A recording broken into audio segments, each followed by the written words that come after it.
Привет, друзья! Это мои баклажаны, которые живут в квартире. Они не только растут, но и плодоносят. Я посеял эти баклажаны 6 и 7 марта. Сегодня 20 июня. Прошло уже более 3 месяцев. Я начинаю получать первый урожай баклажанов. Это баклажаны сорта Moneymaker номер 2. Я выбрал этот сорт баклажанов для выращивания в квартире в контейнере. Я хотел купить семена баклажанов, которые предназначены для выращивания дома.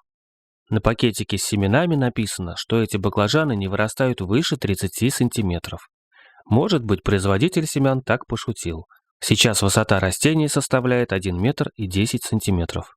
И растения не собираются останавливаться в росте.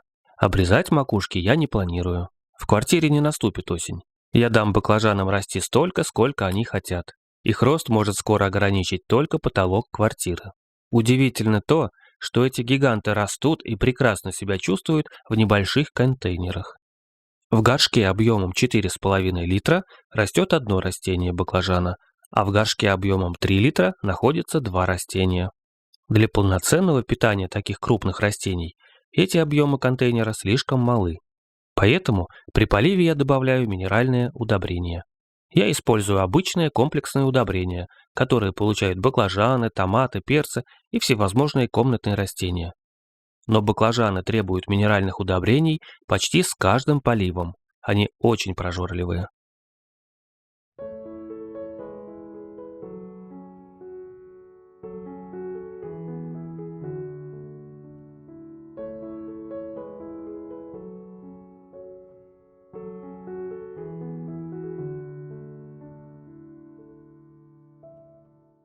Я удалил все новые побеги на нижней части стебля до первой развилки, а также я удалил самые нижние 4 или 5 листьев. Остальные листья я не удаляю, так как растения стоят у северного окна, и им необходимо ухватить листьями как можно больше солнечной энергии для фотосинтеза. Желтых листьев нет. Это значит, что того количества солнечного света, которое проникает через северное окно, баклажанам вполне хватает для фотосинтеза.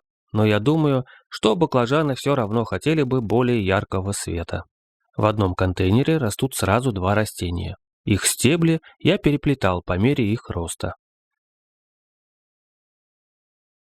Подпорки для растений я не использую, вместо этого я использую веревку. Если растение наклоняется в одну сторону, то я делаю так, чтобы веревка тянула растение в противоположном направлении.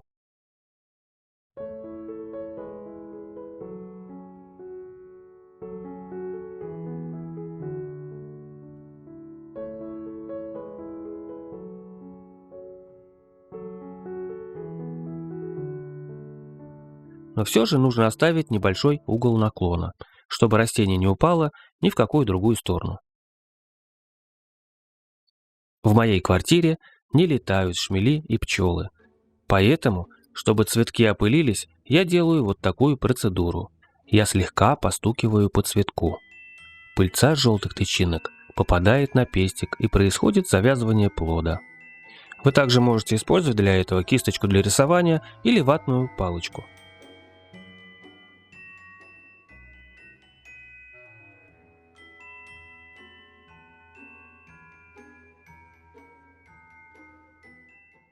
Настала пора сбора первых плодов. Плоды у баклажана нужно срывать до того, как они созреют. Молодые плоды более вкусные, чем спелые. Они еще не содержат семян и не горчат. Кроме этого, срывая молодые плоды баклажана, вы стимулируете образование новых плодов.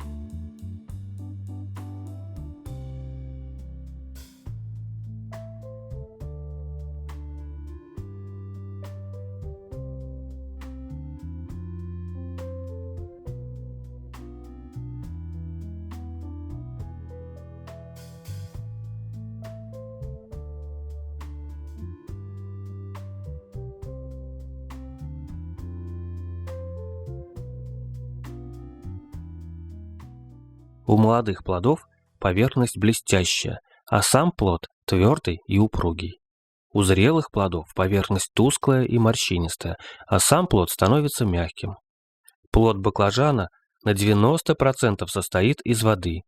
Такое высокое содержание воды означает, что в нем очень мало калорий. 100 граммов сырых баклажанов содержит всего 24 калории и 14% дневной потребности человека в клетчатке. Выращивание баклажанов дома каждый может найти для себя положительные стороны. Но я хочу назвать два главных минуса выращивания баклажанов дома. Эти растения занимают достаточно много места в квартире, и они сильно затеняют комнату. Напишите в комментариях, если кто-то знает причину гигантизма этих баклажанов. Почему они не хотели остаться 30-сантиметровыми карликами? Подписывайтесь на канал. Пока, друзья!